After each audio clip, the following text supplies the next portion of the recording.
Hello guys, ഞാൻ ഇന്ന് അപ്പവും കടലക്കറിയാണ് ഉണ്ടാക്കുന്നത്. അതിനായിട്ട് ഞാൻ കടല വെള്ളത്തിലിട്ട് കുതിരാൻ വെച്ചിട്ടുണ്ടായിരുന്നു. അങ്ങനെ കുതിർന്ന കടല ഞാൻ കുക്കറിലിട്ട് വേവിച്ച് അതിൻ്റെ കൂടെ ഇച്ചിരി സവോളയും മഞ്ഞൾപ്പൊടിയൊക്കെ ഇട്ട് നന്നായിട്ട് വേവിച്ചു.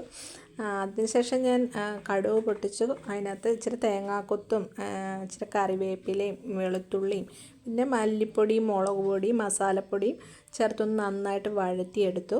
അപ്പോഴത്തേക്ക് ഈ വെന്ത കടലയ്ക്കകത്തുനിന്ന് ഞാൻ ശകലം കടല അരച്ച് അതിൻ്റെ കൂടെ ഒന്ന് വഴറ്റി ചേർത്ത്. അത് ഞാനങ്ങനെ കടലക്കറി വെക്കുമ്പോൾ ഞാനങ്ങനെ ചെയ്യുന്നതാണ്. അതൊന്ന് നന്നായിട്ട് കൊഴുപ്പ് കിട്ടാൻ വേണ്ടിയാണ് അതങ്ങനെ ചെയ്യുന്നത്. പിന്നെ ഞാൻ ആ വെന്ത കടലയും കൂടെ ഞാൻ അതിനകത്തേക്ക് ഒഴിച്ചു കൊടുത്തിട്ടുണ്ട്. അപ്പോഴത്തേക്കും നന്നായിട്ടൊന്ന് തിളച്ച് വറ്റി കഴിഞ്ഞപ്പോഴത്തേക്കും അടിപൊളി ഒരു കടലക്കറി റെഡിയായി. അപ്പോഴത്തേക്കും എൻ്റെ മാവും പൊങ്ങിയിട്ടുണ്ടായിരുന്നു. ഞാൻ 2 അപ്പമൊക്കെ ചുട്ടെടുത്തു. ഞങ്ങളങ്ങനെ 2 അപ്പവും കടലക്കറിയൊക്കെയാണ് ഞങ്ങളുടെ ഇന്നത്തെ സ്പെഷ്യൽ. എല്ലാവർക്കും എൻ്റെ ഈ വീഡിയോ ഇഷ്ടപ്പെട്ടെങ്കിൽ ലൈക്ക് ചെയ്യണം, ഷെയർ ചെയ്യണം,